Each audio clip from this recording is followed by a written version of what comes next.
नाम भक्ति। जैसे फूल में सुगंध तथा गुण में गुणी बसता है, उसी प्रकार नाम में नामी बसता है। शक्ति और शक्तिमान अलग अलग नहीं होते। शिव पार्वती और विष्णु लक्ष्मी इसी बात के प्रतीक हैं। जैसे देह और देही व्याप्य और व्याप्त होते हैं, उसी प्रकार नाम में नामी स्थित है। प्राण प्रतिष्ठा के बाद मूर्ति नमन योग्य हो जाती है। शब्दों के फेर में न पड़ो, जो भेद हैं वे स्वरूप और वस्तु भेद हैं। नाम से भेद नहीं होता। यूं तर्क का तो कोई पार नहीं है और न तर्क से सत्य की पुष्टि ही विश्वसनीय है। रा जैवी शक्ति को उद्दीप्त करता है तथा म उसे दशम चक्र तक सहज ही पहुंचा देता है। अतएव इसे सहज योग कहा जाता है। राम शब्द अविनाशी है, किंतु रूप बदला ही करता है।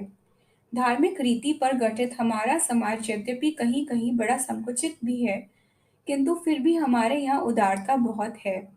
अन्य धर्मों की तरह यहाँ भी इतने धर्म ग्रंथ होते हुए भी धर्म अनुयायियों ने किन्हीं को निषिद्ध नहीं किया। अनेक ग्रंथ होने के कारण विशेष संबंध किसी ग्रंथ से नहीं रह पाया। गीता भारत का अत्युत्तम ग्रंथ है। जीवन गठन के मूल तत्व इसमें भरपूर हैं। गीता भारत ही नहीं वरन संसार के साहित्य में अमूल्य है। भाषा की दृष्टि से भी किसी ग्रंथ का निर्माण काल सिद्ध हो जाता है। रामायण का निर्माण काल भाषा की दृष्टि से उपनिषद काल तथा महाभारत का निर्माण उसके पश्चात ठहराता है।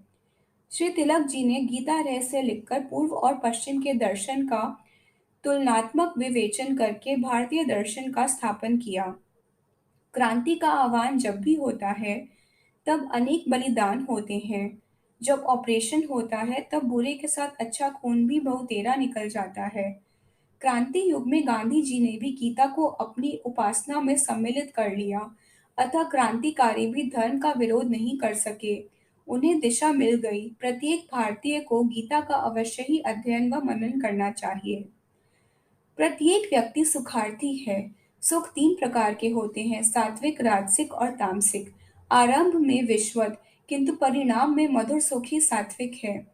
वह सुख बुद्धि के प्रकाश से प्राप्त होता है तथा आत्मबुद्धि की प्रसन्नता से उत्पन्न होता है। अतः आत्मबुद्धि प्रसाद सुख होता है। विषय और इंद्रियों पर आधारित सुख पहले अमृत सदृश होता है, परंतु परिणाम में मृत्यु तुल्य होता है। यह सुख राजस है। निद्रा, प्रमाद और आलस पर आधारित सुख तामसी होता है। राजस और तामसी सुखों को त्यागना चाहिए। शंका रहित भक्ति से पराभक्ति की प्राप्ति होती है। इसी को अनन्य व निर्भरा भक्ति कहते हैं।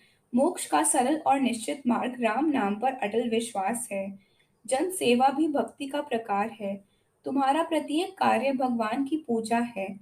सतत परहित और सेवा में लगे रहो, यही सच्ची भक्ति है।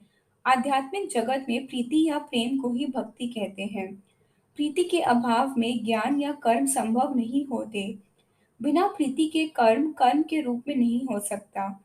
झरने उसी पहाड़ में से निकलते हैं जिसमें जल होता है। फिर भला बिना प्रीति के ज्ञान और कर्म कैसे संभव होंगे? इष्ट के प्रति प्रीति को भक्ति कहते हैं। देखा जाए तो ज्ञान, कर्म और भक्ति तीनों एक ही रूप है।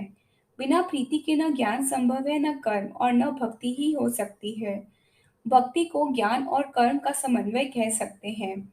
जब प्रीति गूढ़ हो जाती है तो वही भक्ति कहलाती है। वैसे बड़ा छोटा कहना केवल वाणी विलास है। कौन को बड़ा कहा जाए और किसे अल्प समझा जाए? काकभुशुंडी जी ने कहा कि बिना भक्ति के भव सागर तरना समुद्र पैरों से पार करने के समान है। ज्ञान मार्ग पर चलना तलवार की धार पर चलने के समान अत्यंत कठिन है। ज्ञान मार्ग पर चलने से जो कैवल्य पद प्राप्त होता है, वह भक्ति मार्ग से अनायास ही प्राप्त हो जाता है। जैसे जल और थल साथ साथ ही रहते हैं। दृढ़ निश्चय ही सफल सिद्धि का मूल होता है। संतों का निश्चय बड़ा अटल होता है। पिता तुम्हारे धन धान्य से प्रसन्न नहीं होता, वह तुम्हारी प्रीति का भूखा होता है।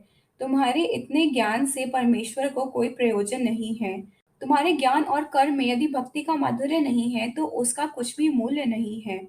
भक्ति को संकुचित मत करो। राम भक्त को बड़ा सेवा भावी, बड़ा सेवक होना चाहिए। उसे सर्वभूतों में स्थित कर परमेश्वर को पहचानना चाहिए। सभी हृदय भगवान के मंदिर हैं। उन सब में ही तुम्हारी निश्चल प्रीति होनी चाहिए।